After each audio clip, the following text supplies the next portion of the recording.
I'm given 2 points that are on a line, and I want to use those 2 points to write the equation of a line. So every time we're asked to write the equation of a line, we think I need an M and a B. And when I think about slope, when I'm not given a picture of a graph, my option to find slope is the formula. So I'm going to grab this formula. Remember where we subtracted the y's over subtracting the x's. If you forget which is which, rise over run. Rise is about the y-axis, that's why there's y's in the top, over run, and run is the x-axis, so the x's are in the bottom. So I've pre-drawn in a fraction bar line with minuses for my formula, and then I'm going to go in and I'm going to grab my y value. Okay, so this y value right here, that's going here. Okay, my other y value, that's going here. Okay, so I have my y's. Now I grabbed this y first, so I need to grab this x first. I need to grab from the same point. So I'm going to grab this -1, and then I'm going to grab the 3.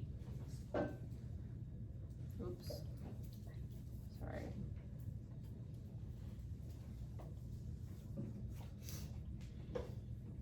See if it'll let me do that. All right, so y minus y over x minus x. It's not going to be a problem if you decide to do -4 minus 6 over 3 minus a -1. That's also going to get you the exact same answer. You just can't go -4, start with that one, do -4 minus 6, and then grab the -1 minus 3. You've got to go in the same order. Okay, so then let's simplify. 6 minus a negative, so 6 plus 4 is 10. -1 minus 3 is -4. Okay, so I have 10 over -4. Both of these numbers are even, so I can divide them both by 2. So if I divide 10 by 2, I get 5. And I divide 4 by 2, and I get 2. So I have 5 halves. And a positive divided by a negative is a negative. Okay, so I have my slope is -5 halves.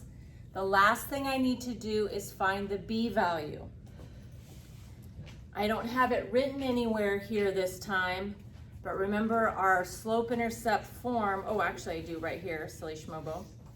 Okay, this one right here, I'm going to grab this equation and I'm going to substitute everything I know in this equation. I'm trying to find b, so I'm not going to have anything to replace the b with. Now the most obvious number that I have to substitute is I just got done finding the slope. So let's start by substituting in -5 halves in for my m.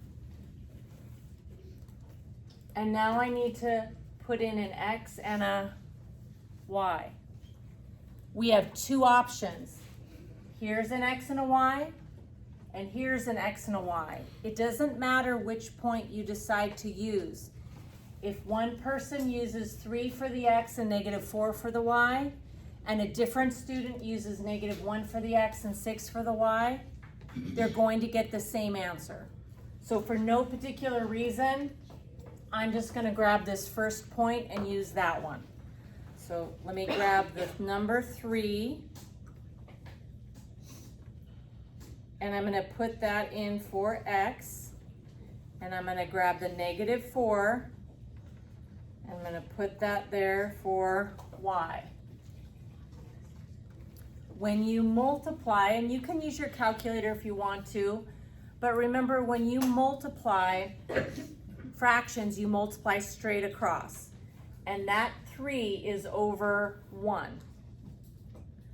So a negative number times a positive number is a negative. And if that's over 1, 5 times 3 is 15. And 2 times 1 is 2. So this becomes negative 15 over 2. You guys good there? Over 1. 5 times 3, 2 times 1. Now, if you don't like fractions, a huge strategy is every time you see a fraction, just multiply both sides of the equal sign by the denominator. So this one is 2. So I'm going to put a set of parentheses around both sides and put the number 2. So let's actually do the multiplication.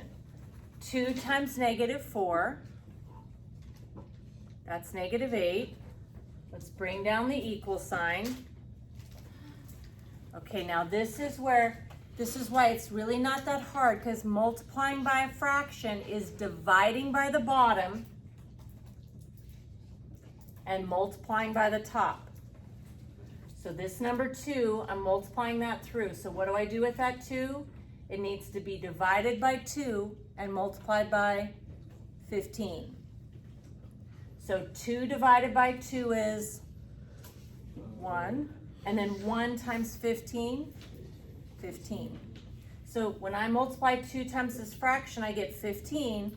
But a positive times a negative, negative. So that's going to be negative 15. And then 2 multiplied by b,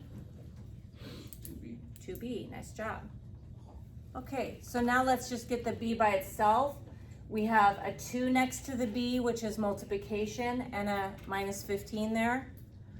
So I want to undo the order of operations. So let's get rid of addition and subtraction before multiplication or division. So that tells me I want to get rid of minus 15 by adding 15. What I do to one side, I do to the other. And then negative 8 plus 15. 7, nice. And then I still have my 2b. I can get rid of multiply by 2 by dividing by 2. The b is now by itself, and nothing fits into both 7 and 2. So that fraction is simplified. So b is equal to 7 over 2. Now those of you with a calculator way back here, negative 4 equals negative 15 over 2 plus b. If you want to, at that point, we have a minus 15 over 2. You could have just added 15 over 2 to both sides. And negative 4 plus 15 over 2 is going to be 7 over 2. The reason I teach this strategy about you see a fraction, multiply both sides by the denominator, is because on the state test, there's no A, B over C button. So you've got to be able to handle those fractions. All right, so I have my M and I have my B. So all I need to do now is grab the M that we already found by subtracting the Y's over the X's and put that there. And we just found that the B value is 7 over 2. And so we've written the equation of our line.